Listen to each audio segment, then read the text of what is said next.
It is a special honor to once again welcome everyone to this remarkable maiden edition of the World Business Angel Investors Week to celebrate, promote, unite, and exchange know-hows and resources among angel investors, entrepreneurs, policymakers, and other stakeholders in order to bolster our confidence in startups solving the world's biggest problems.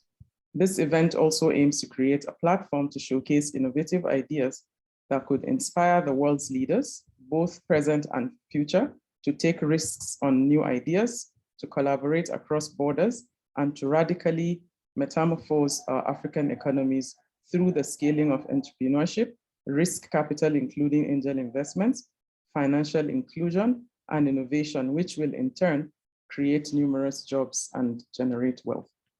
By 2050, according to the UN, Nigeria's population should have overtaken that of the US. The 2018 Bill and Melinda Gates Foundation Goalkeepers Report also projected that by then, 40% of the world's extremely poor people would live in Nigeria and the Democratic Republic of Congo. These projections, though seemingly negative, could turn into opportunities, and a number of African startups are beginning to do so, especially with solutions targeted at closing digital divides and enhancing inclusions. Of recent, we have not just witnessed more Nigerian startups securing more funds than any other time in history, but also attaining unicorn status. Indeed, it is an interesting time that presents great opportunities for angel investors and other stakeholders to partake in the startup success stories. The theme of the panel discussion at the Africa opening ceremony earlier today was Rethinking Africa, a call for investing from within. The focus was on highlighting the current situation where the bulk of investments are foreign, the need for rethinking this, and establishing ways that this will continually be addressed. There are many business angel efforts and venture capital drives now springing up in Nigeria and across Africa, but much is still left to be desired. At this WBAW Nigeria session today, we'll be examining some elements that are necessary for the country's continued startup success, like the importance of synergy between government and entrepreneurs, gender inclusivity, a startup act, and ways that technology could be leveraged to enable deeper angel investments in the country, especially in these pandemic times. This is to be achieved through two keynote addresses and two panel discussions, graced by prominent captains of industry, domain experts, and other stakeholders who are passionate about creating solutions for the local governance and business ecosystems. Our conversations will revolve around factors that are inherent in the journey to creating an efficient and effective angel investment sector in the country, which will tremendously impact the entrepreneurship ecosystem as a whole for geometric international growth. It will be our way of pausing to diagnose the numerous factors limiting most startups in Nigeria and why we are not recording more successes as in other climes. Are there environmental, legal, or economic factors necessitating better growth for startups in those other climes? How can Nigeria adopt or adapt these factors in our country? For businesses to survive beyond the pandemic, they have to be truly digital and international. What does it mean to build a truly international business?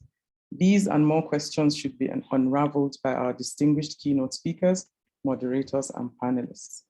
Now, specifically, our session program includes a message from the WBAF Global Chair, Bebas Altuntash, who regrettably but understandably cannot attend the different sessions in person.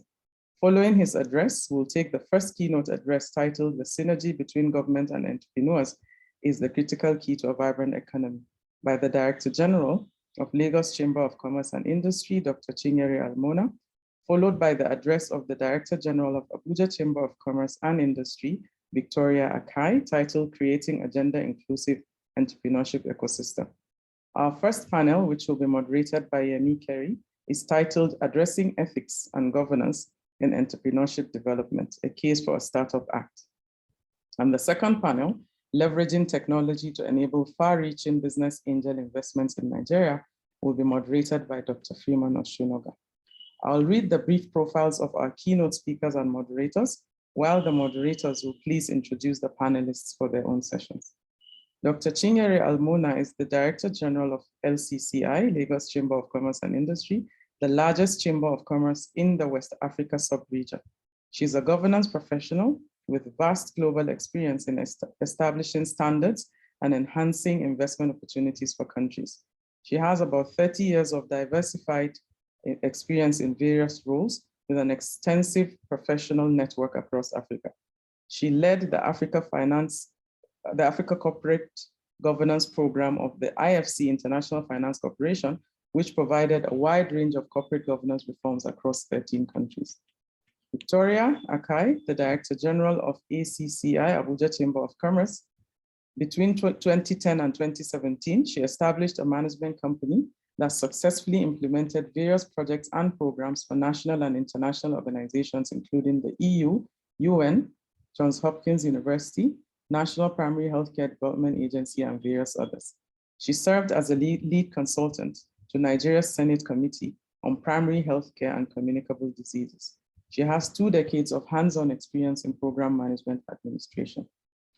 Yemi Kerry is the Chief Executive Officer of Hekabela Limited, a technology business transformation company.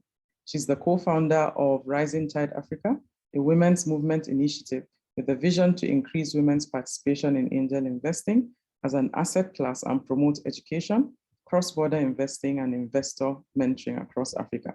She's a senator of the WBAF and serves as one of the board of governance members of the Lagos Angel Network, the board of Africa Business Angel Network, ABAN, as well as the investment committee of Acumen Resilient Agricultural Fund, managed by Acumen Capital Partners. She's a mentor to various digitally and technology-enabled startups and an expert in residence at the Enterprise Development Center of the Pan-African University in Lagos.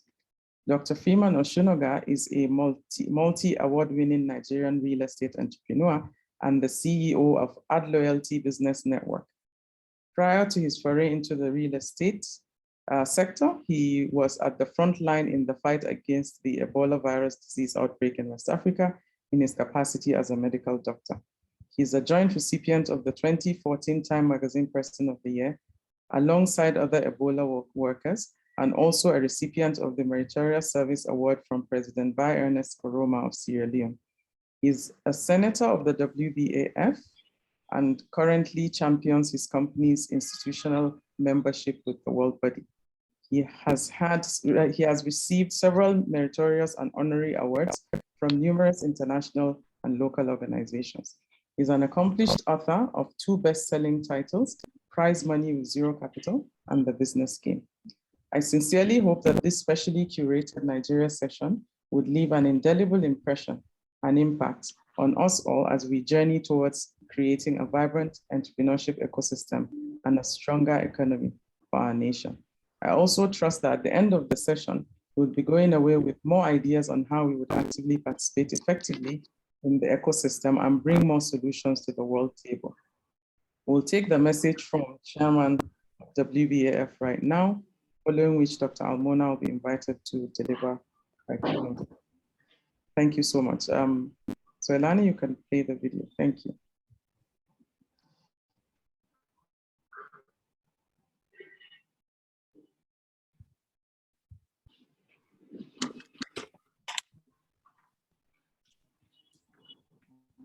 Dear presidents, dear ministers, dear distinguished keynote speakers, dear moderators, dear speakers of roundtables, dear participants.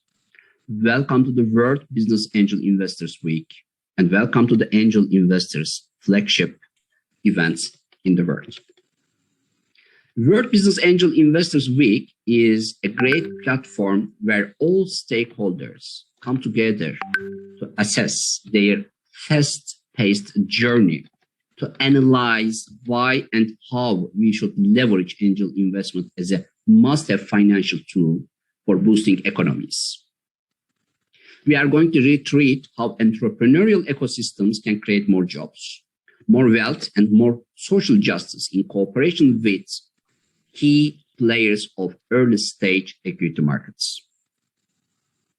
During the World Business Angel Investors Week, we are going to create a unique opportunity to showcase fresh and innovative ideas that inspire current and future leaders of the world to take risks on new ideas, collaborate across sectors, and transform world economies through the scaling of entrepreneurship, angel investment, financial inclusion, and innovation. This week-long event is an open platform for connecting, learning, sharing, and exchanging know-how that promotes entrepreneurship and angel investment ecosystems. This is a great platform from which to campaign for solutions to critical issues of early-stage equity and capital markets and other worldwide concerns at the United Nations, the European Union, and G20 countries level. As an affiliated partner of the G20 Global Partnership for Financial Inclusion, GPFI, the World Business Angel Investors Investment Forum is proud of organizing all events of the week globally. We are going to have 156 keynote speakers, 138 roundtables, with 325 speakers from 128 countries until next Sunday. 72 countries are celebrating this week until next Sunday. And I'm sure all participants from Europe, Asia, Africa, North America, Latin America and the Caribbean, and MENA region will find a rewarding experience by joining and following the events until the end of this week.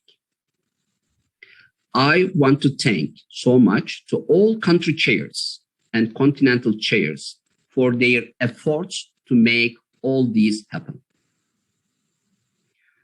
I want to highlight an important detail of this week.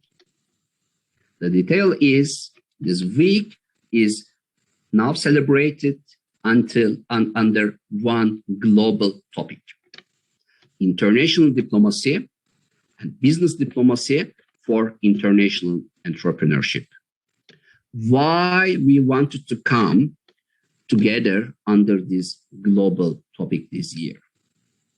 Mr. COVID alerted all entrepreneurial ecosystem about the importance of business diplomacy for startups, scale-ups, and entrepreneurs and SMEs. We are inviting all governments to consider including more financial support in their recovery plans against COVID-19 for entrepreneurs and for SMEs and for startups, because entrepreneurs of today need more support to be ready for post-pandemic times. Why? Because they are suffering. They are suffering financially.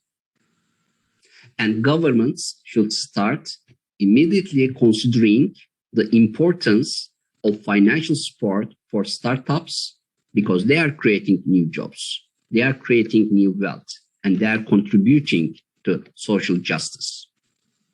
So the WBAW board decided to invite all stakeholders under this global theme and invite all policymakers to take this important issue into consideration. Without financial support, entrepreneurs will not be able to transform their businesses digitally.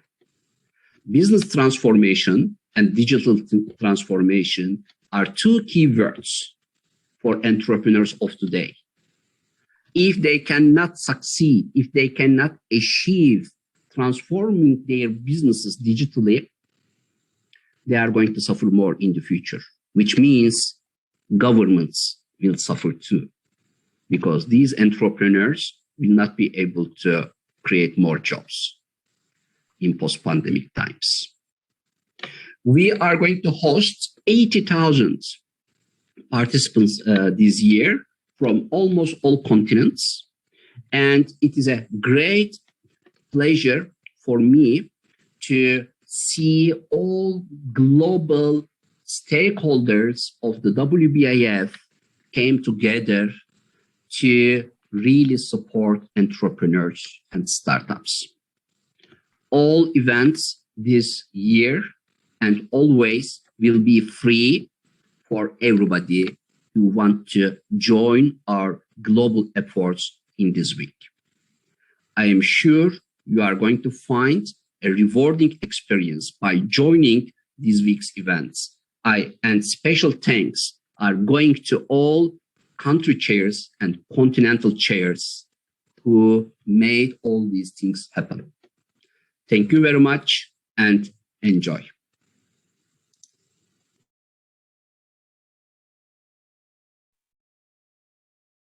Thank you for listening. May I, at this juncture, invite Dr. Chinyere Almona to deliver her keynote address. Thank you.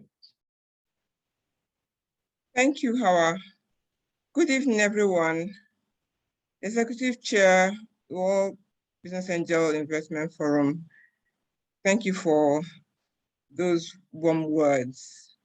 It is such a great pleasure to make this keynote address at the 2021 World Business Angel Investment Forum to address the need of building synergy between government and entrepreneurs, which I believe is a critical factor for a vibrant economy.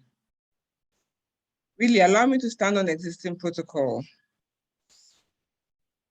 The Lagos Chamber of Commerce and Industry is pleased to be part of the discourse and resolutions at this forum. This year's edition is another opportunity to campaign for global solutions to critical issues affecting the global startup ecosystem. This is needed to scale up investment for development across the globe as we look toward a steady recovery from the COVID-19 pandemic. Being an angel investor myself, may I seize this opportunity to congratulate the World Business Angels Investment Forum in coordinating the annual World Business Angels Investors Week. As the executive chairman elaborated, with 72 countries expected to participate, hosting about 80,000 entrepreneurs, startups, investors, innovators, and policymakers. This forum is a critical platform for global discourse on entrepreneurship and global economic development. On the part of the Lagos Chamber of Commerce and Industry, we are happy to join the forum to provide business development support to businesses that connect them to angel investors for smart funding. For the angel investors, the Chamber and other institutions are well positioned to offer required information on Nigerian entrepreneurs and startups. Now, in 2020, the African country with the highest value of venture capital equity funding for startup was Nigeria. According to data from Statista, approximately $307 million in equity funding went to startups in Nigeria, followed by the $305 million that went to startups in Kenya. The third place ranking was Egypt, wherein tech and digital startups received approximately $269 million in venture capital equity funding. Conversely, startups in Egypt completed the highest number of VC equity deals in Africa in 2020, which amounted to a total of 86 deals. In comparison with Europe, as of 2020, the UK was the country with the largest total value of investment by venture capital firm in Europe. In this year, the value of investment by venture capital firm in the UK was approximately 13.5 billion euros. Germany followed with roughly 6.3 billion euros. So we need to widen the net to capture more startups for investment interventionist programs like the ones offered through this forum. Distinguished participants, the Nigerian startups that have accessed venture capital investment are mostly players in the technology, financial services, and agriculture sectors. The startup digital economy is evolving and impacting more areas of life and business because of its multifaceted and dynamic nature and due to the transformational power of digital technologies. The digital economy or the internet economy enables and supports businesses, social and government activities through electronic commerce, lifestyle apps, and e-government platforms, respectively. By this, the digital economy is considered the single most important driver of innovation, competitiveness, and growth. Through innovation, the ICT sector or the digital economy powers many sectors today, driving competitiveness, cost efficiency, and resilience in supply chains. Innovative disruptions are emerging in agri-tech, health tech, edu-tech, e-government, etc. The digital economy has become more relevant in many spheres of our lives. With sound regulations, policies, and governance, the digital economy can create new possibilities and economic opportunities for businesses and investors. Governments and organizations must leverage technology for innovation, competitiveness, and resilience in the face of risk and uncertainties. The Nigerian tech sector has gained a lot of traction in terms of funding. According to a report by TechPoint, foreign investors contributed $85.8 million out of the approximately $120.6 million that Nigerian startups raised in the year 2020. Nigerian edutech startup, Advis, raised $575,000 seed funding round to help it improve its products and bring more schools online. Nigerian cryptocurrency exchange, Yellow Card, raised $50 million in Series A funding to ramp up hiring and continue its expansion across Africa. 50 African tech startups have been awarded equity-free funding by Google for startups through its $3 million Black Funders Fund Africa. The critical role of synergy between government and entrepreneurs in supporting innovation and financing businesses cannot be overemphasized. We need deliberate actions and policies by the government to drive competitiveness and resilience in the sectors that attract or support startups.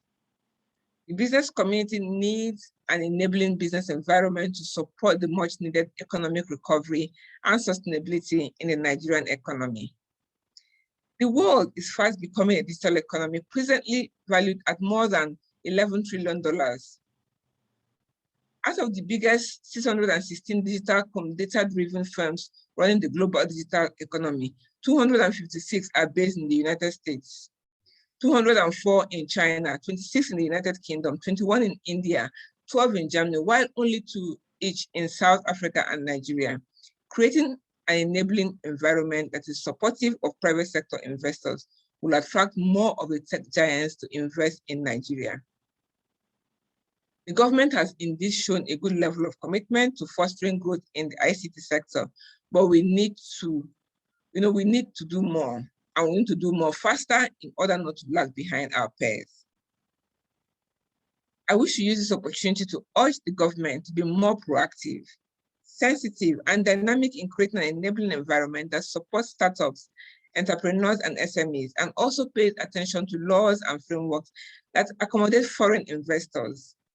We need to make the Nigerian business environments more attractive for these foreign investors. We need to remove the risk of doing business in Nigeria. We look forward to sustaining this working relationship between LCCI and the World Business Angel Investment Forum. I appreciate your kind attention, and I wish you the best throughout this week. Thank you very much.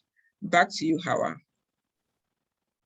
Thank you very much, Dr. Almona, and sorry everyone for the slight overrun. I want to believe we'll catch up very soon. So I'm inviting our next speaker, keynote speaker, Victoria Akai, for her keynote address. Thank you.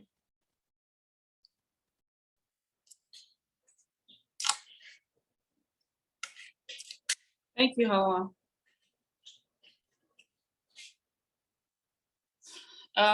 Please, my co-panelist, the Executive Director of the World Angel Investors Forum, please permit me to write on the already established protocols.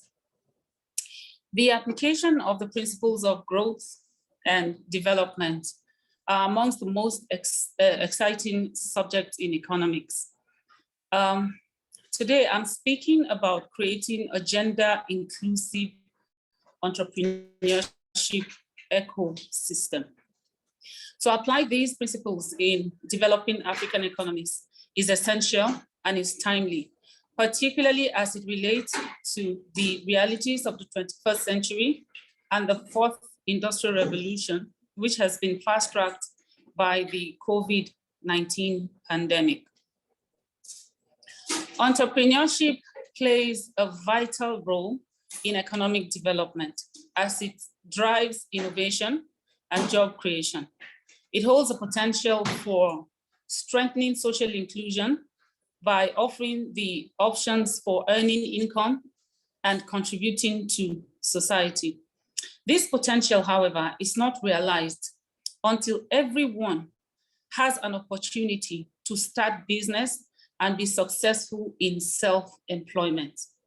This is not yet the case, especially in Africa and Nigeria in particular. Many population groups, such as women, are underrepresented in business creation and self-employment, while others, such as youth, often start businesses that tend to have low survival rates. In Africa and in Nigeria in particular, women have historically been disadvantaged in access to material resources such as property, finance, and also have been deprived of education, market information, and generally modern technology. These factors have far-reaching consequences on the type of enterprises that women are engaged in. Sometimes the women are even used to this mindset. The women have accepted that they are not supposed to have access to these resources. There are a myriad of economic constraints that women face in Nigeria as a result of limitations imposed on them by nature, culture, and the general mindsets. This situation calls for deliberate efforts to eliminate gender obstacles in order to facilitate the creation of enterprises by women, as well as improving their general exposure to information, education, and entrepreneurial skills. Gender imbalance in access to market information, training, business networking, capacity building, and productive resources have important implications, not only for equity, but also for economic output and productivity. By helping women access funds for business, acquire entrepreneurship skills, and build networks, they can contribute significantly to increase to national growth and development. Gender inclusiveness will only contribute to stimulating economic growth. A report by the OECD estimated in 2014 that closing the gender gap in entrepreneurship will increase global GDP by as much as $1.5 trillion. So what are the advantages for adopting gender-specific activities and affirmative actions whenever women are in a particularly disadvantageous position?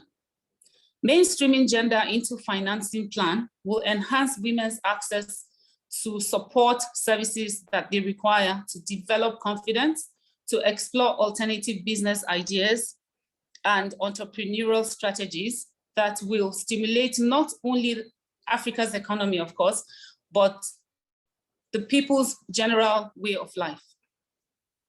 What should an angel investor's perspective to gender-inclusive entrepreneurship be? Although an angel investor may understand the importance of gender inclusiveness, the application of this principle to economic growth and development could pose a challenge. About 50% of entrepreneurs in Africa are women. I dare to say over 50% of entrepreneurs in Nigeria are women. Where I sit at the Chamber of Commerce and Industry, over 60% of our members are either women-owned or women-led businesses. These women have amazing business ideas that will interest angel investors. It is essential then for us to have angel investors who are focused on gender inclusion by creating angel platforms targeted towards women. Angel investors may look at building capacity of women who may get started in angel investing and help women investors to support women-led companies. The intention is to achieve significant growth in gender-inclusive angel investing to provide the much needed funding support for the large percentage of women entrepreneurs whose activities contribute significantly to national and international growth and development. Studies have shown that most trans-border trade, up to 40% of trans-border trade, is actually carried out by women, but especially in Africa. Angel investors should understand that these markets are dominated by women, which are unintentionally overlooked due to innate biases. These markets are majorly seen in social work, health, education, some agricultural products, amongst others. For example, there are innovative cleaning companies now in Abuja that are owned by women. When they make a pitch for funding, people don't really take it seriously. And these businesses are serious businesses like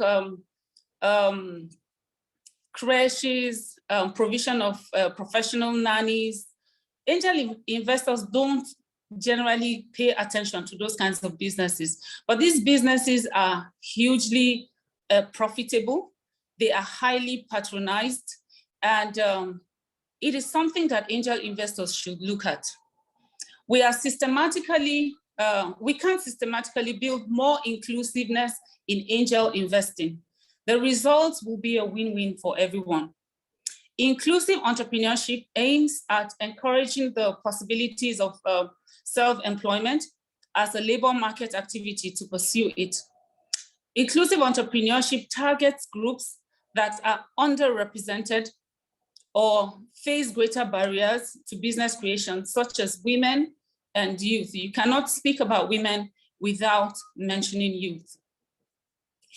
Addressing these barriers with initiatives such as entrepreneurship training, coaching, mentoring, financing should lead to an increase in business creation and activities for women. It should also improve the quality of the startups so that they are more appropriate, they are more innovative, and they are more sustainable. Finally, let me extend appreciation through the executive director from the leadership of ACCI for being identified to participate in this year's World Angel Business Investors Week. Thank you. Hawa, over to you. Thank you very much, Victoria. Thank you. Really enjoyed the keynote addresses. Over to Yemi Kerry to start the panel, the first panel. Yemi, over to you, please. Thank you. Thank you very much, Hawa. Good evening, ladies and gentlemen, and thanks for being a part of the African Business Angel Forum Nigerian chapter. In this panel, we'll be addressing ethics and governance in entrepreneurship development, a case for a startup act. I would introduce my panelists. First is Dr. Bayo Adaralegbe. Dr. Adaralegbe is a partner and head of Babalaki and Co.'s Energy and Extraction Group. He has advised on key public sector projects, including advising the National Assembly on a previous version of the Petroleum Industry Act and the Nigerian Content Development and Monitoring Board on the drafting of some of its recent regulations and setting a legal framework for its fund. He has actively acted for foreign investors in various subsectors of the Nigerian economy. Bayo has served in a lead counsel on arbitral tribunals in large and complex arbitral disputes, especially in energy.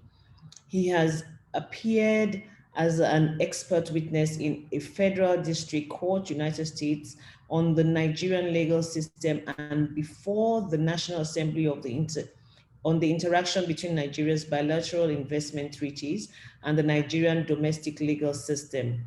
Earlier on in his career, Barrio was company and secretary legal advisor in a bank. He is a fellow and chartered secretary, Chartered Institute of Secretaries and Administration. He is a fellow and vice chairman, Energy Institute Nigerian branch, fellow and chartered arbitrator, Chartered Institute of Arbitrators, UK, and also has written in international journals, such as the Journals of World Energy and Law and Business, Journal of Energy and Natural Resources, and many more. Welcome, Dr. Adara Legbe. My second panelist. Thank you so much. Yes. My second panelist is Mr. Shehu Abdul Kadir. He is a member of the Nigerian Institute of Management, International Professional Managers Association, United Kingdom, Certified International Professional Manager, Certified Islamic Professional Accountant, and the Chartered Institute of Taxation in Nigeria. He holds a postgraduate qualifying diploma in management, consultancy practice, and organizational transformation, and a professional certificate in international trade for the University of Adelaide, Australia, an MSc Accounting and Finance, Ahmadu Bello University in Zaria, a BSc Accounting from Ahmadu Bello University, Zaria. Shehu has served on boards of notable organizations such as the National Tourism Development Corporation, Halal Credit Microfinance Bank, FCT Microfinance Bank, and as special advisor to the Honorable Minister of State, Federal Ministry of Industry, Trade and Investment. He is also a member of the Team Abuja, Massachusetts Institute of Technology Regional Entrepreneurship Acceleration Program. He is currently the acting managing director, CEO of the Abuja Enterprise Agency, which is the Federal Capital Territory's vehicle for micro, small, and medium enterprise development, wealth creation, employment generation, poverty alleviation, and value orientation, with a mandate to stimulate business growth in FCT. Welcome, Shehu. And we also have with us Theophilus Emua, who is a partner and head of the corporate and commercial practice of the law firm ALEX. His practice of over 30 years extends in Nigeria and Ghana, focusing on commercial and law and taxation. With a background in law and engineering, Theo provides insight advice to clients.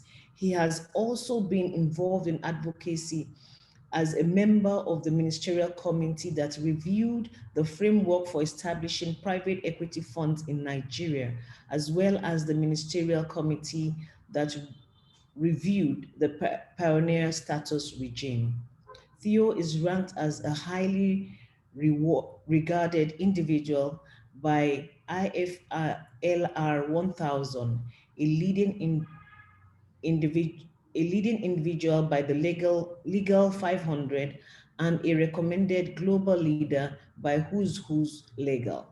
Welcome, Theo. Okay. Thank you. Yes. Let's dive deep, immediately into the topic of the day: ethics and governance in entrepreneurship development. Shehu, I would like to start with you because you are very conversant with the small and medium enterprises and the startup and entrepreneurs, and you understand how entrepreneurs think, and you have been helping them to build their products and services. One of the things I want to understand is there a reason, why entrepreneurs are often so focused on their products and services and their ideas, and most often do not consider the immersion of ethics as part of their culture of their business? Yeah, thank you very much. There's this norm among entrepreneurs, which I think it's a global phenomenon. When they are starting, they tend to think more about the product.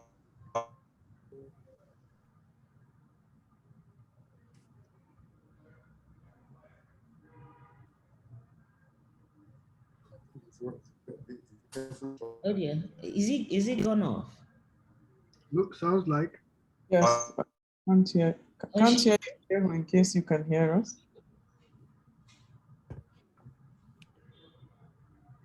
Product, their services, marketing, the people, SMEs attaining great mileage of success.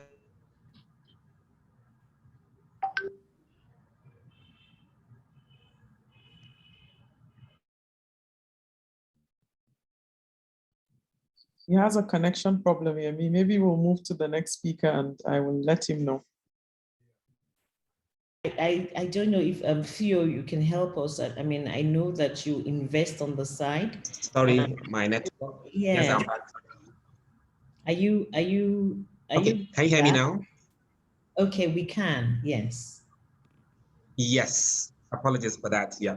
So like I was saying, most of the time, the issue of the desire to have quick wins, not focusing on structure, governance structure, but I'm happy the metrics are changing, especially now that funding institutes, angel investors, venture capitalists are looking out for governance structure before investment. They are looking out for things like sustainability, environmental factors towards investment. And that is changing the perspective from the view of the entrepreneurs.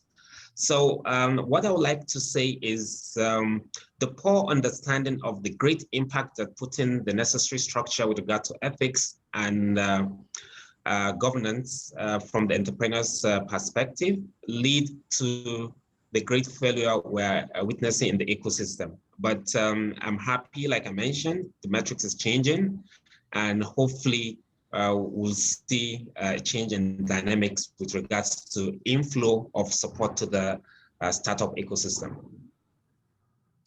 Thank you very much. And you talked about governance. Governance, corporate governance, as it were. The general understanding is that it's a system by which the companies are directed and controlled, and always sort of synonymous with board of directors or how the companies are going to be controlled. I wonder from your perspective, Theo, do you believe that startups with their structures that they come up with, are they able to fully implement corporate governance, as it were, at the early stages of their businesses? And if they are or aren't, what would you advise them to do in terms of looking at corporate governance in itself? Okay, thanks, Yemi. Well, when a business is young, quite often these startups you're talking about are doing what you call bootstrapping. So you've got one man or two people, and they're doing everything. They are the cleaner, the typist, the driver. He's doing everything. So it's difficult to do governance. You need to separate roles so that there's a bit of, you have some checks and balances. That's what one of the things that governance requires you to do. But when one person is playing so many roles, simply because you've got to manage the cash flow, because the more people you have, the more expensive it is. So there's always that tension at the beginning, and most of us who've started new businesses, even as a law firm, when we started, we're very small. and we did have this sort of situation where you're doing everything. You're doing the typing, the delivering the letter, but in spite of that, it is true that you have to keep an eye on corporate governance and make sure that you find a way to transition, as quickly as you can. And the reasons, I will come to. I mean, Shehu has mentioned some of them. When investors come, they're looking at you. They want to be sure that the data they are seeing is data they can rely on. The integrity of the data, has to be, of the quality that they are used to.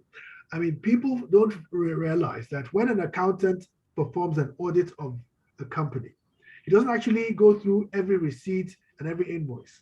He does a test. He looks at 1 or 2 out of 10. So he's assuming that the other ones that he hasn't looked at have been done in the same way as the ones that he has looked at. In other words, there's an element of trust that is coming through. And if you have been, playing, fast and loose, then if he finds out, he has to qualify the accounts. Or if he doesn't find out, one day it'll come out and everybody, when you hear stories about how a company that was doing so well, one day they found a big hole in the accounts. That's what has happened.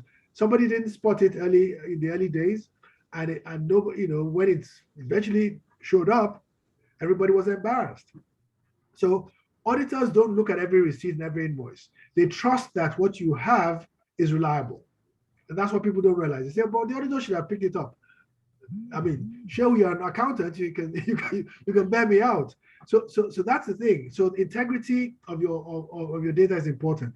So if you don't start at the beginning with proper bookkeeping, proper recording, even if you don't have the money to engage a full-time accountant, many businesses will employ somebody on a part-time basis. Okay, come once a week and look at my books and put them in order. That's good enough. But if you don't do it at all, what you'll find is that after year 1 or 2, you start saying, okay, now I have an investor coming, let's try and sort it out. By then, some of the damage may have been done. So that's where the tension is for new businesses. They can't afford it, but they need to have it. And it's not always easy to find, a balance. But they have to know that they must keep an eye on it, and they must find a way to transition into, the right sort of governance as quickly as possible. Hey, thank you, Theo. Right of governance, the importance of integrity and trust. I would like to pack that aside because we'll come and discuss that, because it bothers a lot around ethics, and we'll look at what the importance of trust in the development of the growth of a business is. But before then, in the ecosystem, there is the canvassing for structuring the startup ecosystem, and we know that there is a bill that is before the I think it's with the Attorney General, Ministry of Justice at the moment, that is trying to put in place structures around the startup ecosystem. So it's a Startup Act. There are different things within that bill. It enumerates incentives like access to capital, the tax reliefs, access to knowledge and business support. It also states out, concepts of how they can match investors and all the startups and entrepreneurs. It goes along to talk about the governance structure in terms of implementation. I wonder, I know this has been is being implemented successfully in Tunisia, and I think there's another country, and I know Argentina has done it. But I wonder if a Startup Act enacting a policy or regulation to guide the startup ecosystem will help in the development of startups in terms of the ethics and the governance. I would like to hear from you, Mr. Bayo. Thank you for the opportunity, Yemi.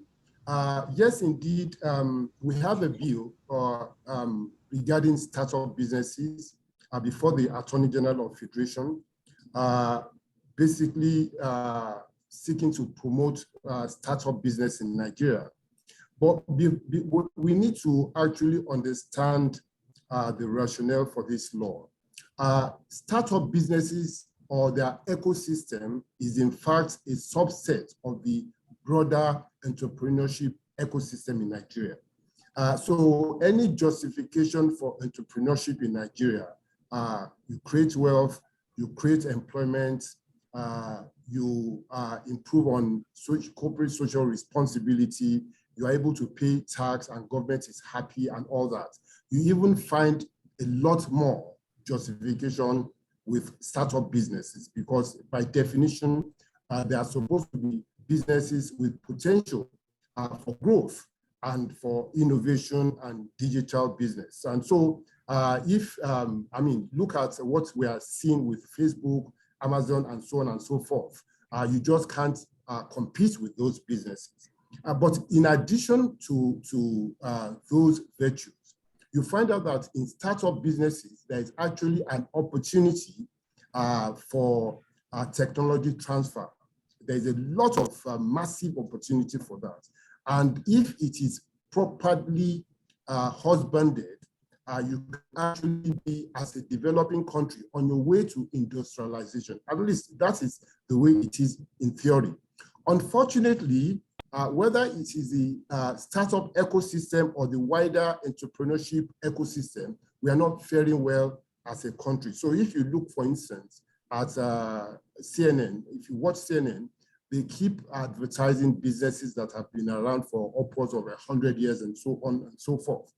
In Nigeria, it is a struggle to even get started.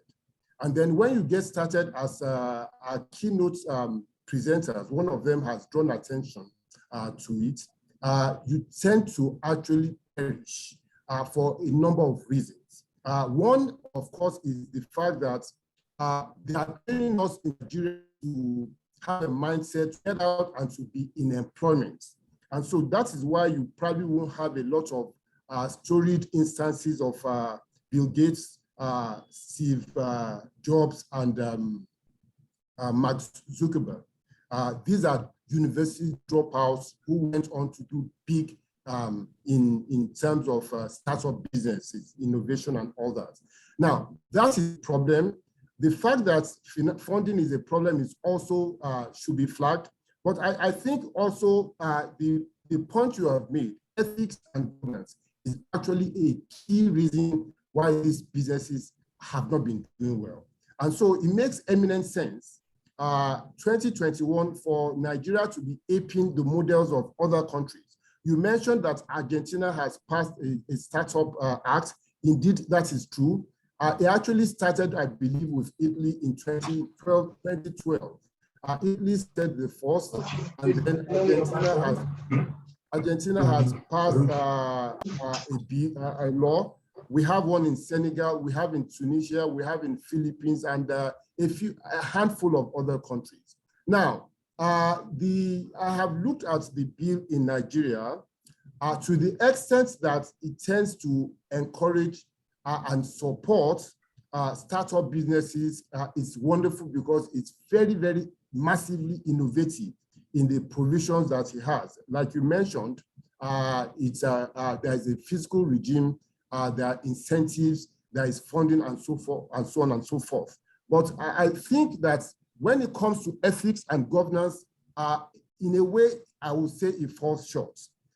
Governance is indirectly addressed in the sense that when you look at it, there is a regulation. You are meant to register as a startup business with the regulator, and you are supposed to access some funding. And to be able to access those that kind of funding, you have to meet a threshold. So in that sense, yes, governance. But that is not governance in the sense of For instance, 1991, if you know, Sir Adrian Cadbury, he headed a panel in England, Cadbury Code of Conduct, and they set that code of conduct up to address the crisis in the industry at that time. So it doesn't go far in terms of governance in that sense. Now, when you talk about ethics, traditionally, we understand ethics to be right and wrong. But today, ethics is actually increasingly becoming more than that. So when you talk about business ethics, you're talking about diversity. One of our keynote speakers talked about gender sensitivity. That is ethics. In other words, today's entrepreneur should have a mindset of actually being open to employ not just the male folks, but also the female folks. And it does not gender sensitivity. Also, we talk about disability. There are a lot of physically challenged people. And society is saying it's an opportunity for the entrepreneur, whether it's the entrepreneur in the broad sense or in the narrow sense of startup businesses, to actually include these people in the business. So to answer your question specifically, the idea of the bill is welcome, but I will say that a lot more needs to be done in terms of entrenching governance and ethics. Ethics into the bill. Thank you so very much. You know, because of the experience we've had in the ecosystem, we find out that startups are sometimes reluctant to share all of their information with investors, because somehow or the other they think that somebody will take off their ideas and go with it and run with it. On the other hand, investors are looking for those founders and startups that they can trust in the long run. So that brings me back to the issue of trust and integrity, bordering around ethics, and how we can, Shehu, I'm coming to you because, you know, you must have experienced this. For us as investors, sometimes when we see the startups holding back and is reluctant to share information, we look at it as though they're not yet ready. You know, they're not yet ready. That is on the one hand. The other thing is, for us, for investors, they tend to look at the books of when they're doing due diligence, and they want to talk about corporate governance or governance that the startups have.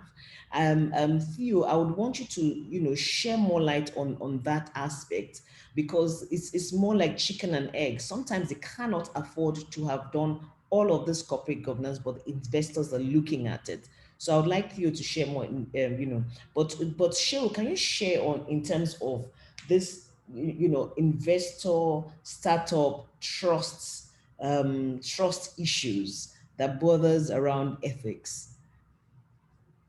Like I mentioned earlier on, the hyper-focusing on marketing and other things by SMEs tend to let them not see the importance of ethics and governance. The issue of trust is very critical. A traditional Nigerian startup will be keeping his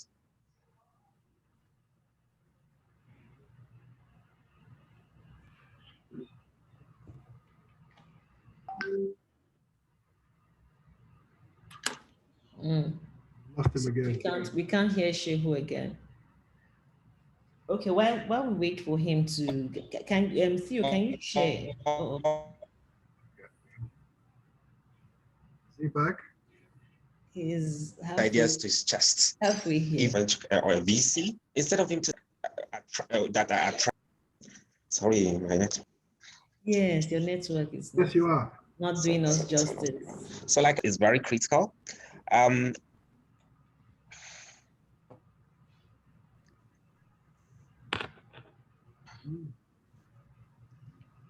Can you hear me, please? Sorry. Yes, we can hear you now, but we couldn't hear any of the points you made.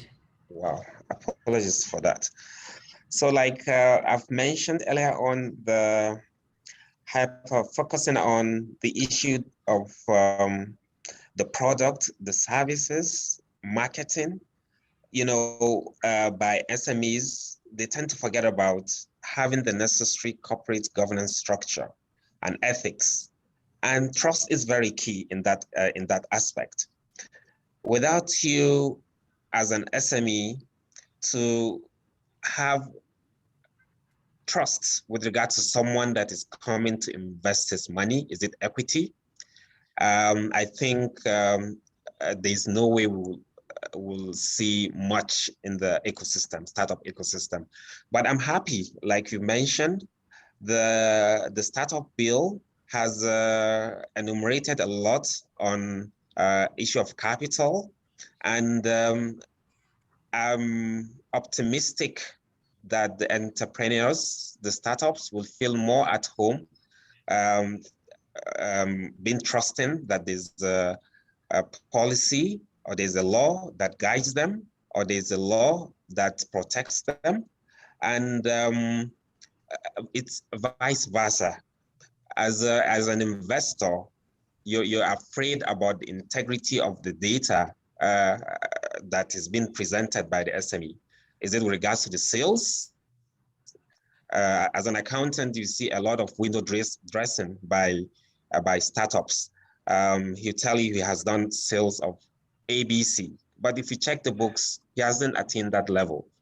So it's very critical that we entrench ethics and integrity in the way we do our businesses.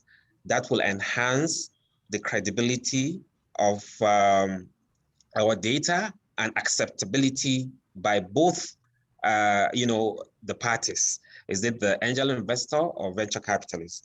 And the issue of trust, I think, is something that we put in all our training programs at the agency, telling our SMEs that please feel free to interact with investors. They are there to invest in you. They are there to put in their money in it, and they have to have the understanding before they can invest their money in it. So I think it's something that it's work in progress, and with the startup bill and a lot of advocacy and enlightenment, we'll see progress as we move on. Thank you. Thank you, Shehu. It's just so that startups to know that the investors, pretty much do not have all of the time. They see a lot of startups and they don't have all of the time to sort of copy your ideas or your products or services. They're there to help, mentor, share their network, and also invest in your businesses. Theo, can you speak a bit about the issue of the governance? Yeah. Well, I mean, just before I go on to that, the point just made about the investor is there to invest. That is true, but sometimes you are in a sector that is very competitive, and you're not sure whether this person is coming there to prospect for investment or he's in here to take away your intellectual property. And the truth of the matter is that, intellectual property, the battles are not unknown. For many years, Samsung and Apple were fighting each other all over the world, about intellectual property, because one claimed that the other was copying, and vice versa. And these are big boys, so you can't blame the startup for being worried that if he lets all his secrets out, this person may not need him anymore. Especially if he doesn't have a deep pocket and the person coming has a deep pocket, because at the end of the day, sometimes it's cash that can turn this idea into reality, nothing more. Anyway, back to your question about governance and trust and all that. Well, like I said earlier, it's something they should have, but it's always difficult at the beginning. Now, how to get them, or I don't know whether to say get them to do it or force them to do it is the question. can you really force them? Because it's something that depends on the individual. You don't know that the person has not done it properly until something shows that it was done wrongly. So until the numbers a few years later show that there was a big hole in the accounts, everybody thinks everything has been done fine. So there's no easy answer. That's what I'll say. There's no easy answer. I mean, as a matter of law, every company is required to file, to do accounts every year and file. So even from that point of view, the law has already taken care of what they should do. But whether they do it and do it properly, is another matter. And they may think they are getting away with it, but of course, when a savvy investor comes and looks at the books and shakes his head, says, well, this doesn't look quite, right, I'm not going ahead, then that's when they realize that they've shot themselves in the foot. I don't know if that addresses your point. Yes, yes, it does. It does. It is important that I mean, when we're talking about the Startup Act and whether it would aid in the issues around governance and ethics, you've sort of answered that, because if you're not from the beginning putting together your books and also doing what is statutory required, that it doesn't mean that if we have a Startup Act or law that the individual will do it. So it's a function of the individual, and it's a function of them being able to understand that these regulations and these things that are being asked of them are not just being asked for the sake of it, but for the for the better in clarity for their businesses. I am told that we are out of time. I do want to thank the panel for shedding more light in terms of ethics. We talked about trust and how it's sort of an individualistic thing. We talked about ethics and the importance of integrity and trust, both from the perspective of the investor and also from the startup. We've talked about corporate governance and how it's a bit chicken and egg, because the investors will want them to have the corporate governance in place. But then there's also the issue of affordability as a startup that is bootstrapping or that doesn't have the kind of funds to put into their business, the corporate governance and all of the legal documents that would be required. We also talked about the startup bill and the different aspects of the startup bill that is going to help with the, putting structure around the startup ecosystem. I do hope that we have been able to do some justice to this topic within the limited 25 or 30 minutes that we've had. Thank you once again very much for joining us this evening. Thank you. Hawa, over to you. Thank you very much, Yemi, and especially for the very comprehensive wrap up at the end. I think you've touched on all the salient points made with regards to the topic that your panel covered. Thank you all for participating there, and right on time, Yemi. Thank you so much. So we'll move on to Dr. Oshonoga for Oshonoga. I'll have to practice your name for the panel session 2. If you may please take over from here. Thanks. Thank you, Awai. Thank you so very much. So quickly, I'm going to be introducing the panelists for this second session of our conversation today at the World Business Angel Investors Week. And we'll be discussing the topic, leveraging technology to enable far-reaching business angel investments in Nigeria. So our first speaker, our first panelist that we introduce is Mr. Onyeka Akuma. Mr. Onyeka Akuma is a serial entrepreneur. He is the co-founder and CEO of TRIPS, formerly known as Plenty Waka, West Africa's largest shared mobility platform that has completed over 500,000 customer journeys with operations in Nigeria and Ghana. Mr. Onyeka is also the founder of FarmCrowdy, Nigeria's first digital agriculture platform, which connects a network of over 50,000 technology and to production.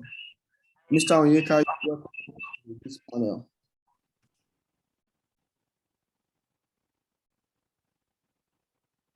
So I'll go ahead to. Thanks for having me. Thanks for having me, Dr. Freeman. I'm excited to be here. Well, we are happy to have you. Yeah. So I will introduce our second panelist on today's conversations, Dr. Ola Brown. Dr. Ola Brown is the founder of Flying Doctors Healthcare Investment Company. She has received multiple awards and nominations, and these include Mode Breakers Award, the This Day Award, the Future Award as Entrepreneur of the Year, New Generation Leader for Africa, Lady Brew Personality of the Month, Silverbird Entrepreneurship Award, and the Most Influential Person of African Descent recognition, Nigerian Aviation Personality of the Year Award, and Vanguard WOW Awards. She's also a TED Fellow, a Dangote Fellow, an Aspen Fellow, and has been honored by the World Economic Forum as a young global leader. Dr. Brown, welcome to the Angels Investors Week. Thank you. My third panelist today is Mr. Bruce Ayonitz. He is a board member and co-founder of Suburban. He has over 20 years of international business experience, specializing in telecommunications. He is responsible for driving the group's advanced technology adoption strategy, which has given Suburban its unique advantage in the telecommunications market. A founding member of Suburban Group, he has been part of the team that has grown the company from its formation in 1999 through its various stages to its present position. Please join me to welcome Mr. Bruce to this panel session today. Hello, everybody.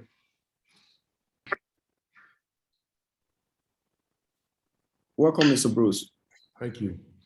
The fourth and the last panelist that will be joining us today is Mr. Azan Usman. Mr. Azan Usman is a fellow of the Institute of Chartered Accountants, England and Wales, and was at different times an investment banker and a mortgage banker. He is the founder and chief executive officer of New Frontier Development Limited, a proprietary investment company with holdings in real estate, hospitality, agribusiness, financial services, renewable energy, and business consulting. He is an Eisenhower Fellow and serves as a member of its Global Alumni Network Council, as well as Archbishop Desmond Tutu Fellow of the African Leadership Institute. Mr. Azan, you're welcome to today's panel. Good evening, it's a pleasure to be with you. Thank you. Okay, sir, thank you. So quickly, we are going to go into our roundtable conversation today, which centers on leveraging technology to enable far-reaching business for the business angels investments in Nigeria. My first question will go to Mr. Onyeka. Mr. Onyeka, you have successfully built several tech-based businesses from FarmCrowdy to TRIPS, and you have used technology in a smart way to solve big problems in Africa.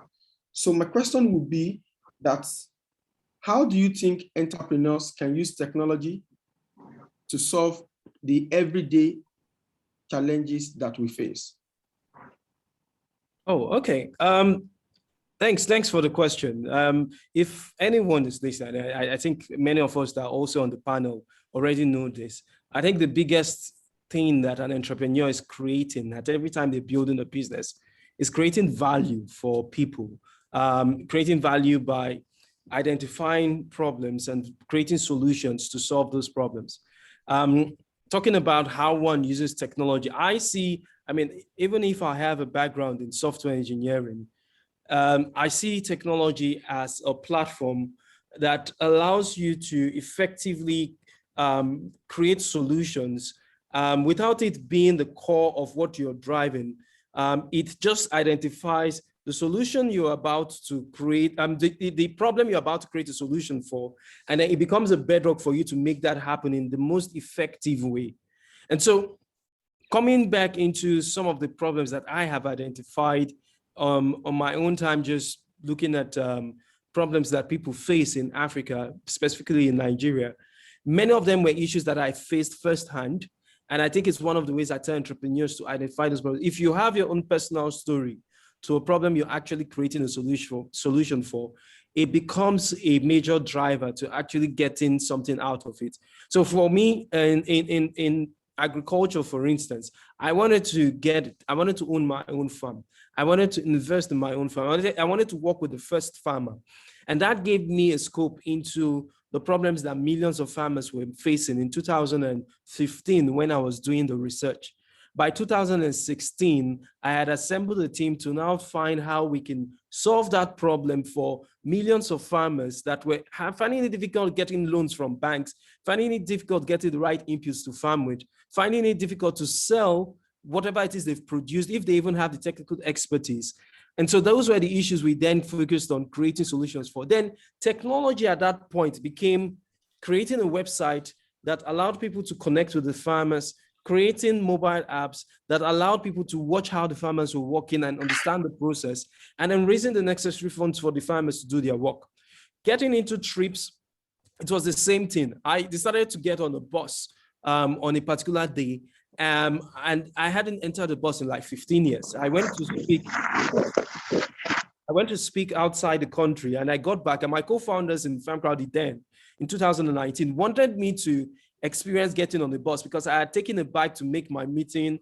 I had taken a boat ride from Apapa down to CMS in Lagos in order to make the next meeting. So they said, let's explore using a bus. And for me, that experience, as humbling as it was for me getting into that bus, because it wasn't easy. I literally had to pay for all the seats for me to just sit in, and then getting into the bus and then finding myself holding the door like a conductor, or watching the driver with his towel on his neck and sweating.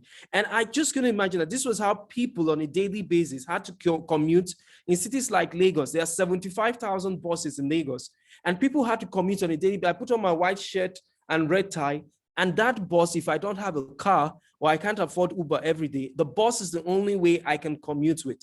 So I went back and I assembled another team, and technology for us at that point became a mobile app that allowed us to connect commuters that were going from one bus stop to the other. That was the technology, but the underlying fact was we provided better buses for people to commute with.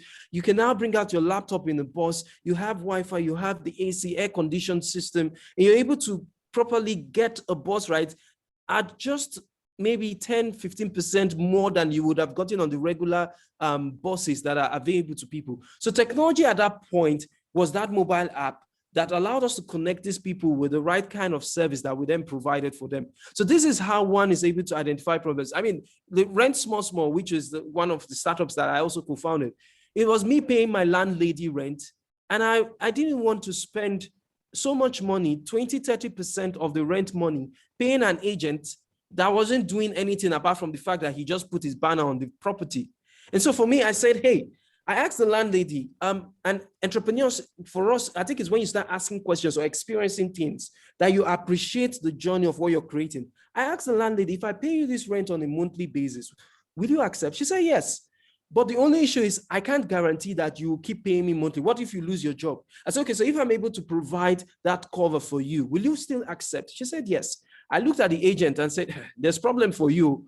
And immediately I got a friend of mine, and we started working on how to get people to pay rent on a monthly basis. Today in Lagos, we have 12,000 tenants that are paying rent monthly using the Rent Small platform in 3 years. Now that is how you ask questions, Find a way to use technology to connect the dots and create value for people at the end of the day. I think primarily in Africa as a whole, I'm not so fascinated by the fancy things, social media and the many things that, I mean, you go to San Francisco, everybody is in San Francisco and they solve their own problems in San Francisco. In Africa, we have problems that are different. We don't have light, we don't have good roads, we don't have education, we don't have financial services. Somebody is speaking on the internet today on this panel and the line keeps breaking. It's a solution for someone. You may not have that problem outside of the continent. So those are the things one should I feel one should pay attention to. Use technology as a bedrock and create value for people in millions. So that's how I see that perspective of answering the question around how entrepreneurs use technology to create value for people in Africa. Thank you so very much. Thank you so very much. Very insightful contribution, very valuable contribution. My next question will go to Dr. Ola Brown. Dr. Ola Brown, apart from successfully founding Flying Doctors in Nigeria, you also founded an early stage investment company called Green Tree Investments, and you have successfully invested in a number of startups at their very early stages, and a good number of these startups have gone on to become global success.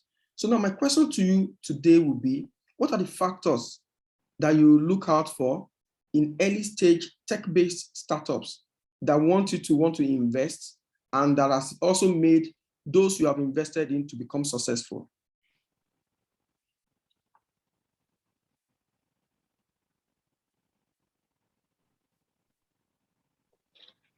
Hello, can you hear me? Loud and clear, we can hear you loud and clear. Hello? Please go ahead, Dr. Ola, we can hear you loud. Perfect. So I'll just say a bit about myself to give context. I started life as a medical doctor, but as soon as I graduated from medical school, I realized that that wasn't really what I wanted to do. So I started a medical business, grew that into the largest business line in its segment, grew it internationally into 20 different countries. And then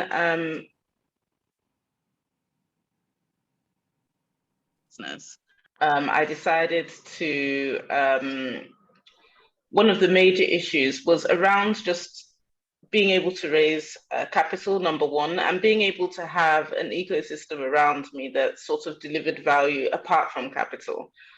So we co-founded a company called along with my colleagues, co-founders, we co-founded a company called Green Tree Investments, which is focused on tech-enabled investments and making those tech investments in the early stages. So right now I trained as a physician, became an entrepreneur, and now I'm a full-time investor and work full-time in finance. And my second degree is actually in finance as well. So at Green Tree, combination of the two vehicles, the finance vehicles I now run or co-run, we've done almost 20 deals across both private equity, which is more traditional businesses, and venture capital, which are more tech-first businesses. And I've also been an LP, so I've contributed to funds. I've also run funds as a GP. So in terms of what we look for in companies, every fund is different. Every fund has a different focus. And I like to think of funds like churches. So there's MFM that that focuses more like on deliverance, Foursquare that has a more traditional outlook. There's sort of Redeemed, which is more is slightly different from Foursquare, as in it's a newer school approach. And the same way in investing. So through Green Tree and the Flying Doctors Investment Company, my focus is always on market size. So that's the first thing I look at when somebody brings an entrepreneurial project to me, an early stage startup. I look at what's the market size, what's the addressable market, what are the numbers that potentially this business could address, and how many people have the problem that this business is addressing. Then secondly, I then look at the team. I then look at who is the founder, who are the co-founders, what's the structure of the team. And then the third thing that I look at usually after assessing the market size, which is the most important for me. But like I said, it varies from investor to investor. Some investors don't care about market size particularly. They'll be looking more on the team. But for me, I prefer to invest in even an average team in a growing market that's big than a fantastic team in a market that's shrinking or is not good. So that's just my personal philosophy. But after looking at the, then I try and assess the strategy. So I try and get an idea about what the strategy is and how they're building their strategy and what the metrics they've already hit as well in terms of numbers. So how many customers do they have? What their current revenue is? What are their projections for the business in the next few years? And what do they really want to do? Do they want to remain a small business? Do they want to grow quite slowly, or are they suitable for venture capital? Do they want to move quickly, and do they have the capacity and the vision to do that? So that's really a summary of what I would look for from a personal perspective for investors, and as an investor, and I think a lot of investors will be looking at one of a combination of that, and maybe one of the things might be higher up on the list than the other. So companies that I've invested in so far are companies in the technology space, are companies like Paystack. We were the first institutional investor there before they got into Y Combinator. And again, we're looking primarily at the market size. It was just so difficult to make payments. And like we heard in the last, from the last speaker on this panel, it was just really difficult to make any payments for anything in Nigeria, if we remember, before Paystack and Flutterwave. So we realized that this was a big problem with a big market. And the second, of course, was the founders. And the third was their strategy. I thought the strategy of going to Silicon Valley as opposed to, looking for local investors was a bit ambitious, because if you remember at the time, I think only one Nigerian startup had successfully gotten into Y Combinator at that time. But I thought it was an interesting strategy. So that's sort of the three things that I look for.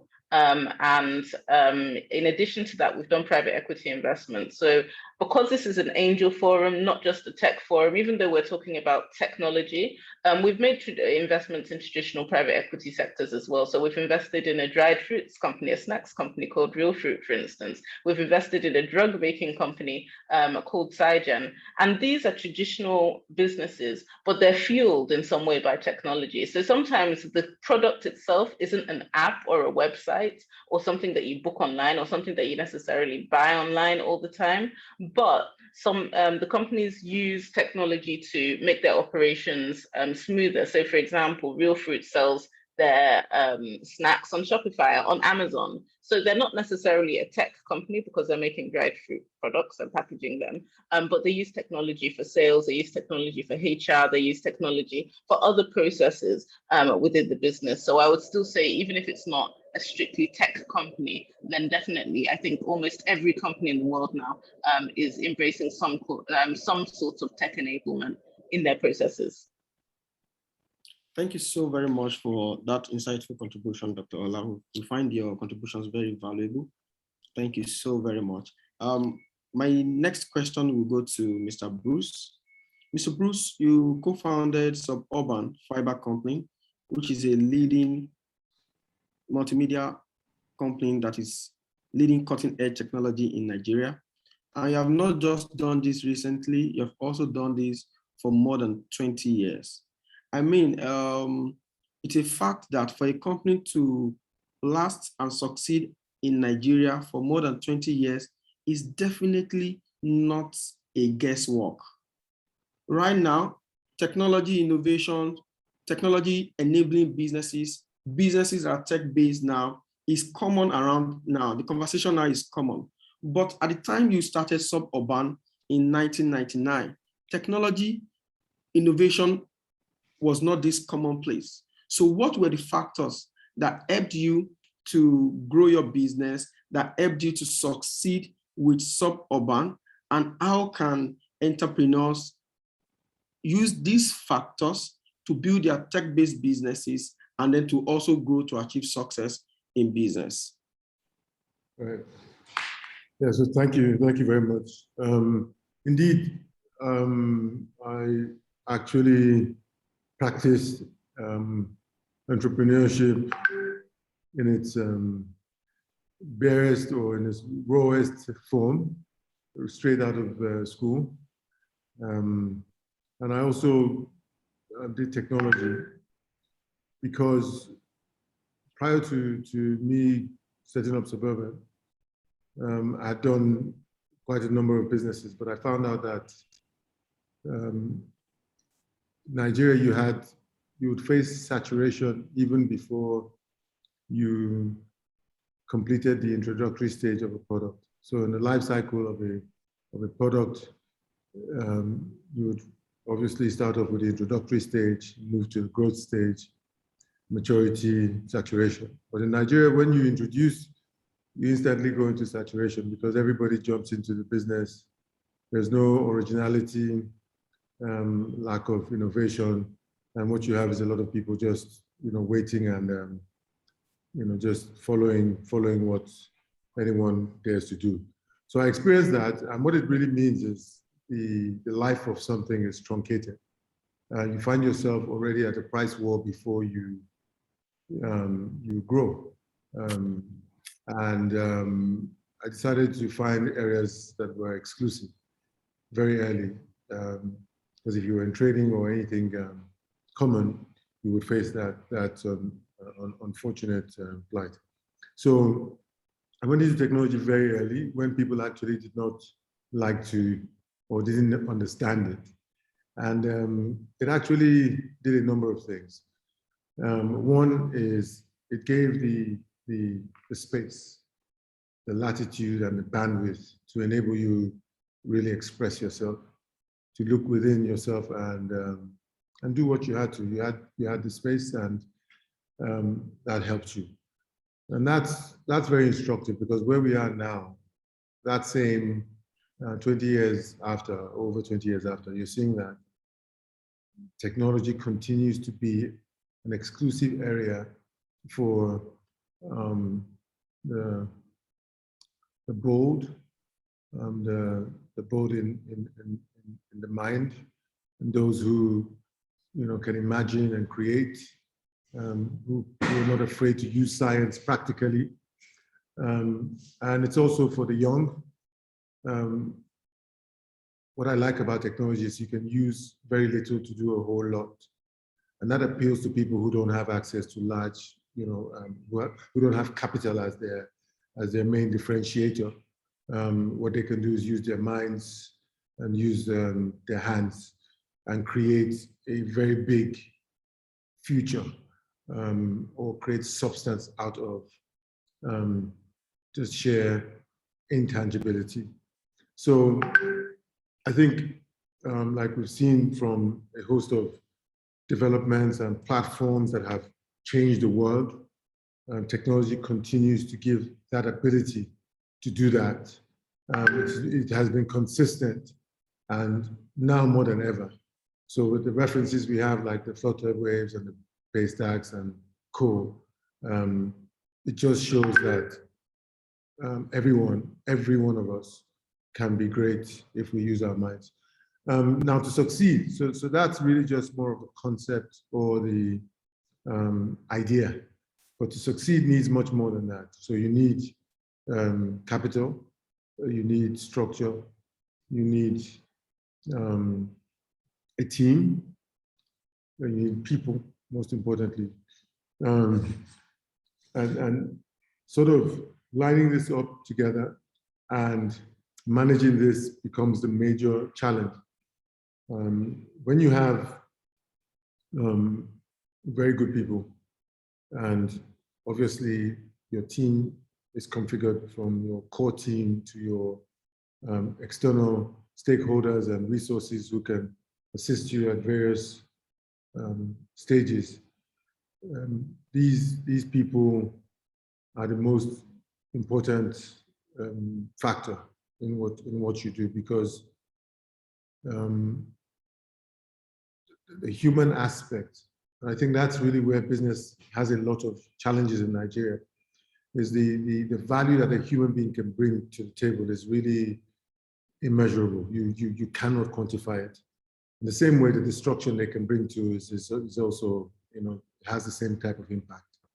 So if you have strong people with aligned vision who see the journey all the way to where you're going and are willing to take that walk with you, who understand it will not be a bed of roses and just basically hanging together, that really helps. And if you also have that at the governance and the mentorship level, because obviously I've been seeing videos on Instagram about footballers when they were younger and standing in front of stars who are much older. And mentorship, you almost see that people who think alike are able to connect with each other even at very young ages, or with huge age differences. So having a board of directors or having a mentor who shares the same vision also helps, because he's able to act as a guidepost for you. And then managing your resources prudently also helps. So I think a function of, in summary, getting the right team and understanding what you have started up from day one, because there's this saying that there's this thing we say in Nigeria that trouble they sleep, yanga go wake up. Understanding what you've gone to dig up, that opportunity that you've dug up, understanding the length and breadth of it, and being able to put it together in a manageable way and expressing that to all involved, and so they can understand where you're coming from also, and carrying that vision all through to the end is extremely key to success. Okay, thank you so very much, Mr. Bruce, for your contribution.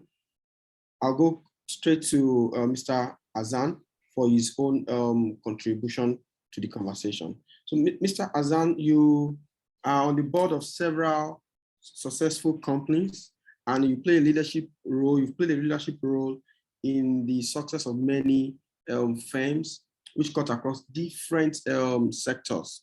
And I am sure you have witnessed firsthand how technology has been helpful in transforming different companies across various sectors. So what's your experience today, and how can startups, Nigerian startups, no matter what sector, no matter what problem they are solving, how can they leverage technology more?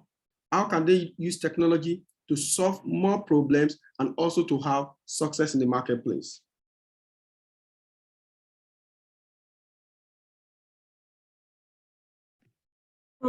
Thank you very much. So thanks for the question. My perspective is really, I will almost summarize it by saying, in most of these cases, technology itself is just an enabler. Yeah, there's got to be a fundamental business case behind the business. Yeah, so what does it do? What's it producing? What market is it aiming to service? Who are the parties that are behind it? What sort of corporate governance has it got, and so on and so forth. Now, once you've gone beyond that, you want to look at how do you leverage technology to advance a company. It comes in different forms. Either you're using technology to optimize your efficiencies. Yeah, so there's certain processes that you're doing, which primarily say manual in nature, which could be significantly enhanced by using technology. Of course, it costs money. It costs a fair bit of money. But if you're able to do that, you can increase your efficiencies, you can expand your operations, you can leapfrog the competition. At another level is to say, how can you use that technology to showcase yourself? Yeah, so we're seeing what has happened with digital media, for instance, yeah, where a company that's fairly small in some remote location somewhere, but has an essentially sound proposition, can, by strategically using the media, digital media, position itself to one, expand its customer base, but also to expand its potential pool of investors. you're sitting out somewhere, maybe, you know, in my hometown of Maiduguri, for instance, you haven't got a hope in hell of getting across, but through digital media, through strategic positioning, you can expand that pool of customers.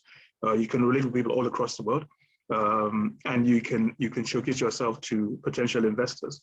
Yet another level is just simply in using analytics. Yeah, now in the past, it used to be the forte of fairly big companies, where, you know, you take a lot of resources, a lot of time and effort to analyze, you know, a particular sector or particular segment, and to see how a company should operate or what you should be doing.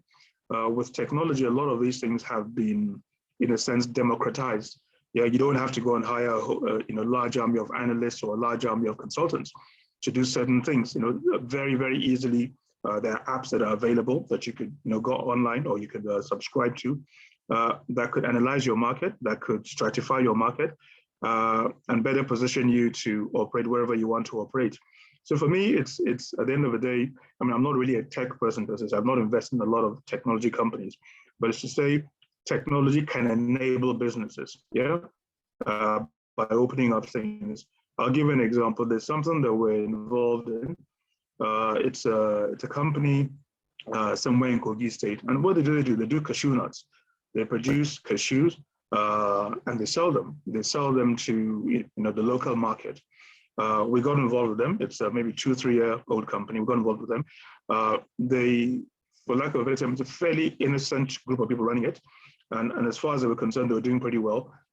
Just simply, you know, producing cashews in Kogi State and selling to whoever came onto them to buy. Using technology, they've opened up that space completely. They've showcased themselves. They're able to access markets as far away as, say, Vietnam and India. Yeah, and now they're about to start exporting their products to these countries. So what has that done? It's led into a quantum leap for these companies. So you're looking at a company that's previously doing, say, 300 or 400 million naira worth of cashew nuts in a year. And this year they're looking at doing close to about 3.5-4 billion naira or thereabouts. Next year, I'm pretty certain they can double that amount. Yeah, and these are exports where they're generating FX and so on. So long and short of it, technology can enable this business. They can showcase themselves to a wider audience. They can use analytics to stratify their markets, to position themselves properly. They can expand their pool of potential investors, which will enable them to grow. So I see significant upsides for a lot of companies simply from leveraging of technology in that respect. Thank you so very much, Mr. Azan. So as we go to the next and the final round of the questions, please, I will employ us to be a little bit more brief in our responses because we have some limited time that we have to use. My next question will go to Mr. Onyeka. Mr. Onyeka, as a successful entrepreneur in Nigeria, I am sure that on a weekly basis, there are several young Nigerians that have several innovations that they are working on, and they are not yet able to receive funding, but they have smart innovations. They believe in the startups they have. Now, my question to you is that, what is your take on the present stage of the angel investment ecosystem in Nigeria presently? What challenges do you see, and how do you think these challenges can be solved using technology? Okay, maybe I start from the end. I don't think everything can be solved using technology first. So I think you can find solutions using technology for a lot of things, but not everything. So, but when you talk about even the angel network system, the angel network in Nigeria, I was smiling when you were asking that question because Dr. Ola Brown is here, and she's more of an investor than I am. I mean, I just started investing in a few startups. And so I will actually be looking to learn from her. But just speaking from an entrepreneur's perspective, and what I've seen personally around the investment space, it's one, investors pay attention to the team. And the team in the sense that has complementary skills, a team that has experience in whatever it is they're about to get themselves into, and a team that has history before the business. I think those are things that investors look at first. Then they look at the market size. Then they look at the idea. They look at traction. Then they look at, every investor is investing for return on their investment. So ideally, is this entrepreneur pretty much focused on what exit will look like? Is it an IPO? Is it an acquisition?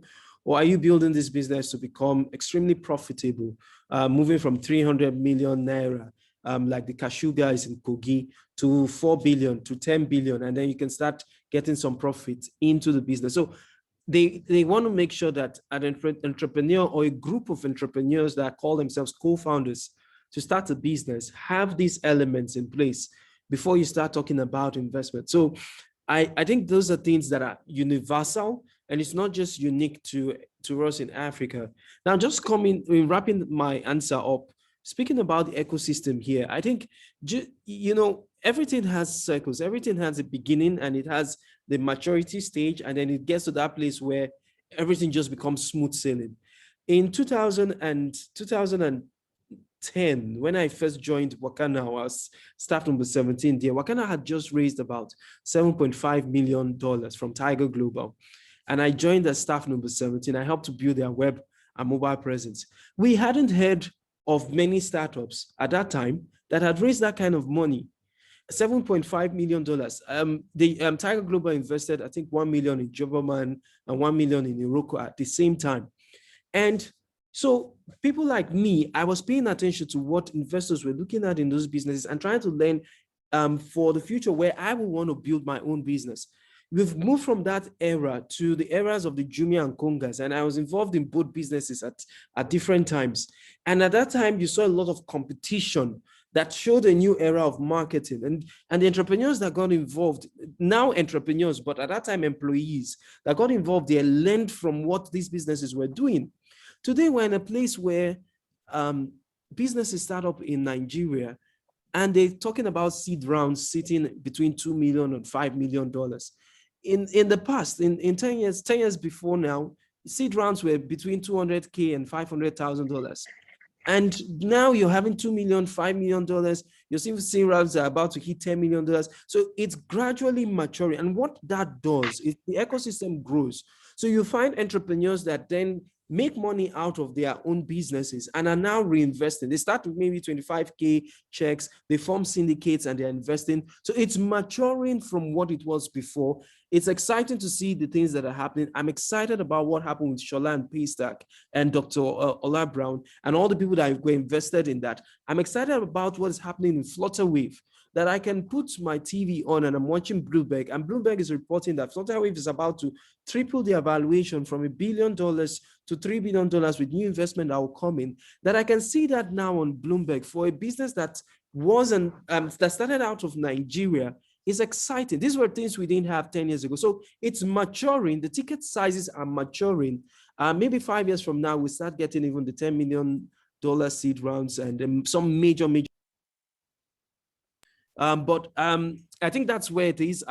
Right now, I'll say entrepreneurs focus on what investors want to see in your business: team, market, idea, traction, potential exit, and how the money they give you will help scale your business. Those are things you focus on while the ecosystem continues to grow.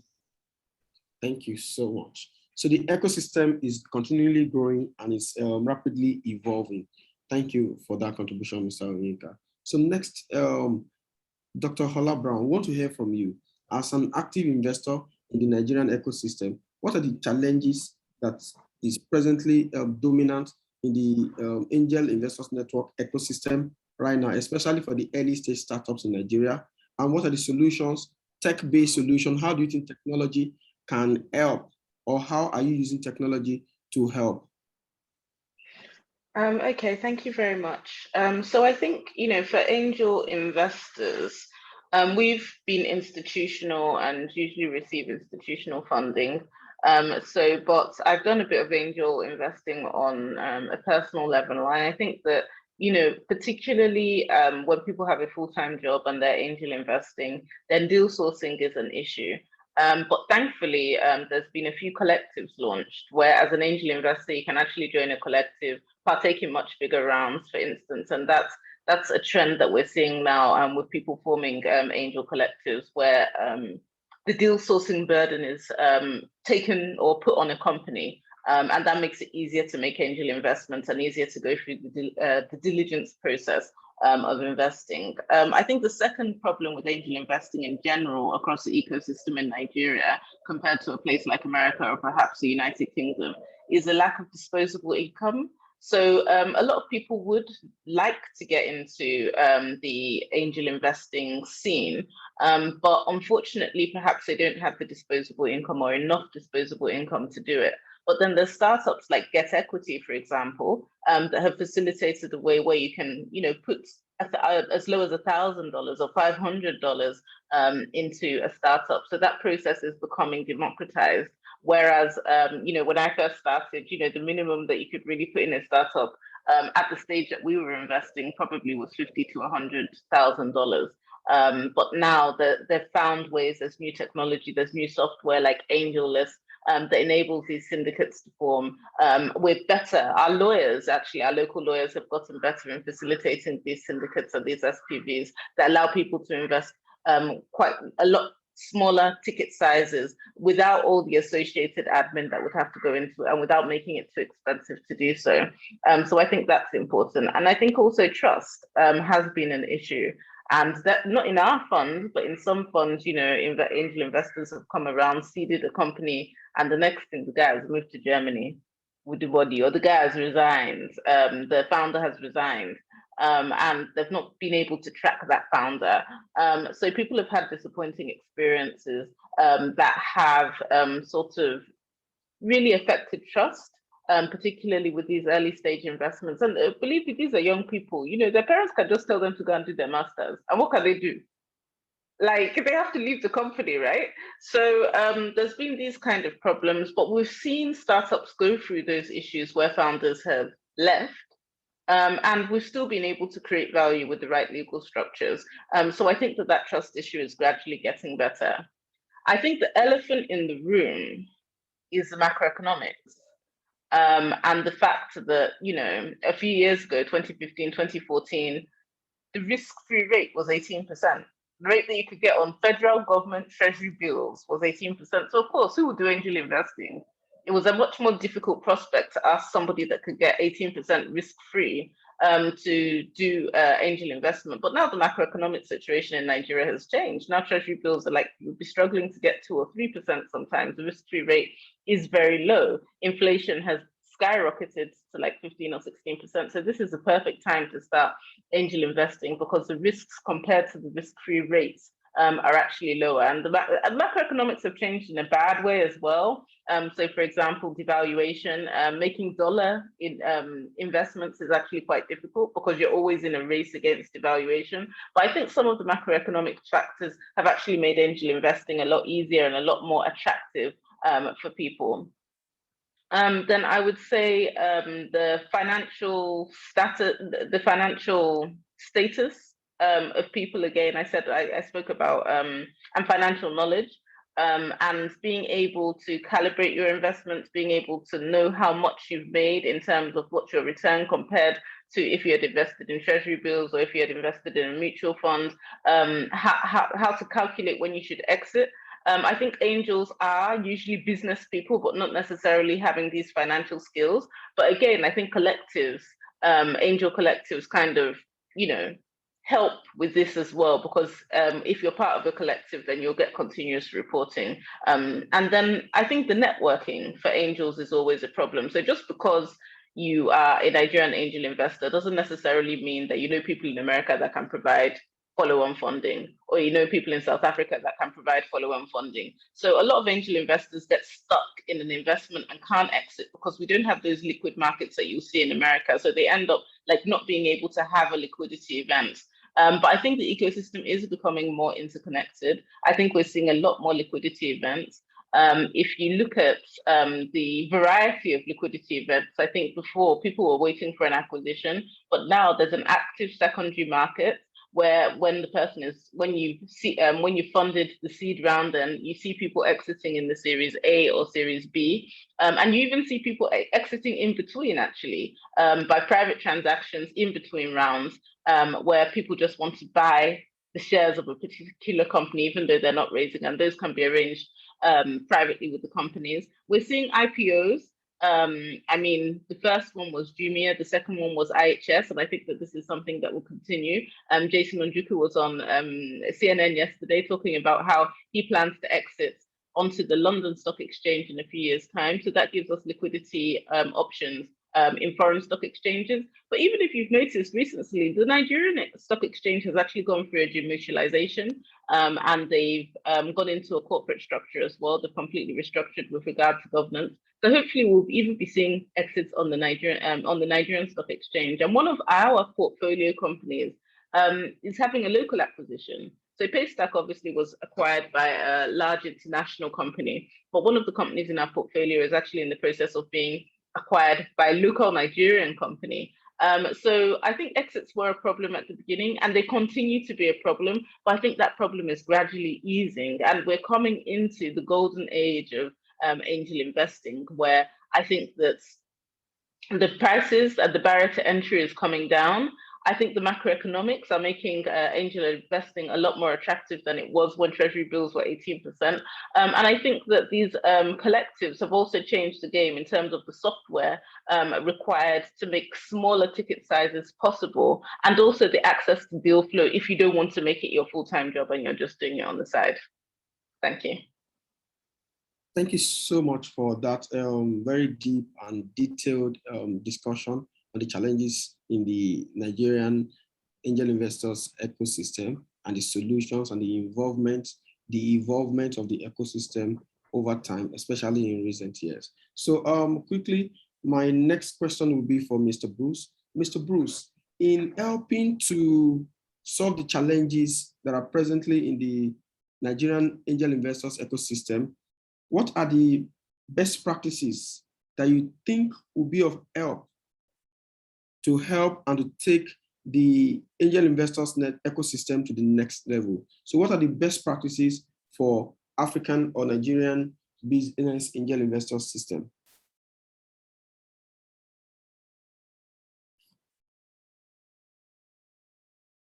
You are muted, sir. Mr. Bruce, you're muted. Please unmute your microphone. Yeah, sorry about that.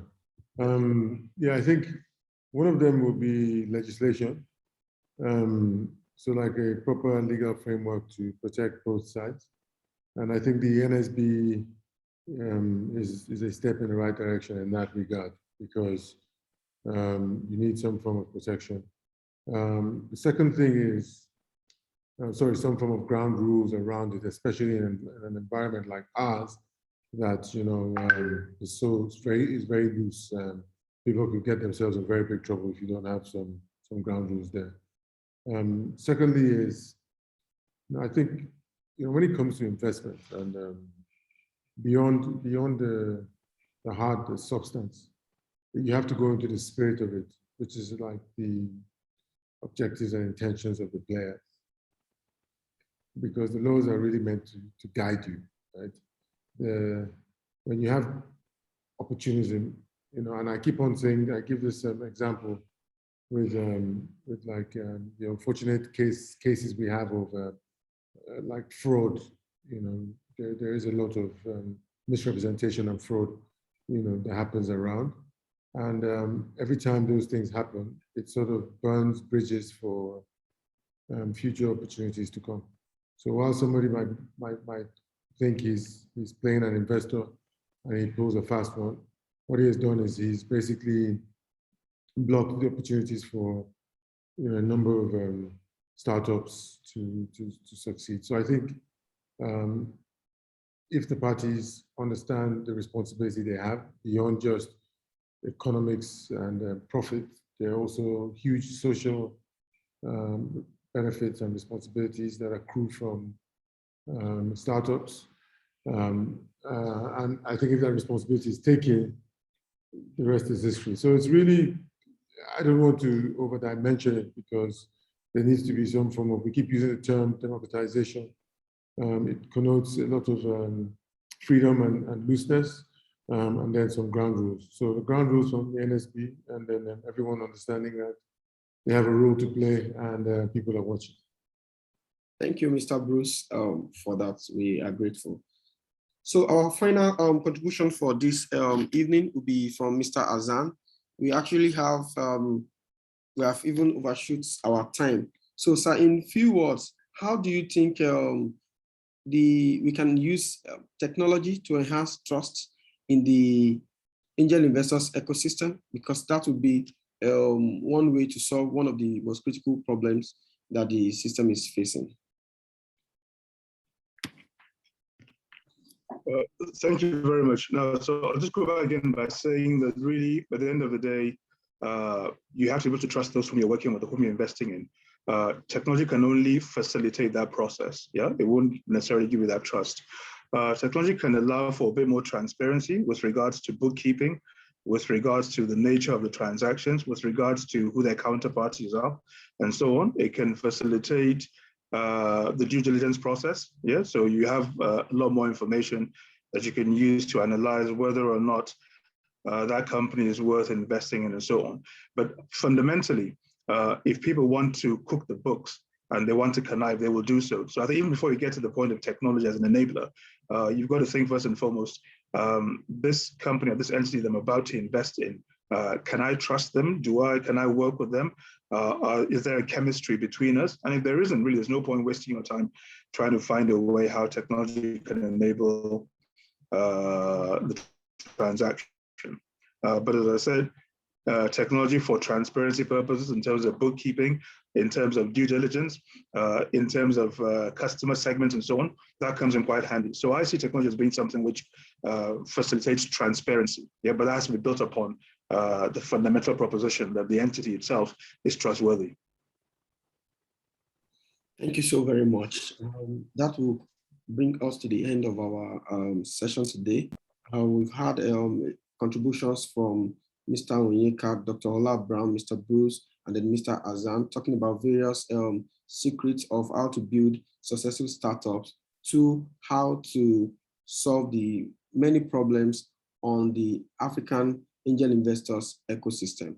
I hand the meeting over to the High Commissioner. Thank you very much, the moderator and all our speakers that participated today. I gave in my 10 minutes for closing to the panelists because I thought that the discussions were really, really interesting and I didn't want to stop them.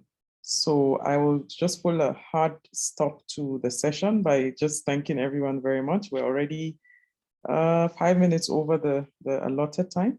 So I'd like to thank you all for participating. We have the World Business Angels Forum Nigeria office now, and therefore we can continue to be a platform through which such conversations can continue. You'll certainly hear more from us as the Nigeria office in terms of the connections we've now established with most of you as speakers. We hope that we will get to know more about the impacts you're making across your various projects and initiatives. And we definitely would look forward to collaborating in future. So once again, thank you all so much for attending. This brings us to the end of the Nigeria session for the World Business Angels Investors Week. Thank you all for everything. And thanks so much, of course, to Yemi and Dr. Oshinoga for moderating the session. Thank you, our keynote speakers. And thank you all for listening. Good night. Thank you. Good night. All right, bye.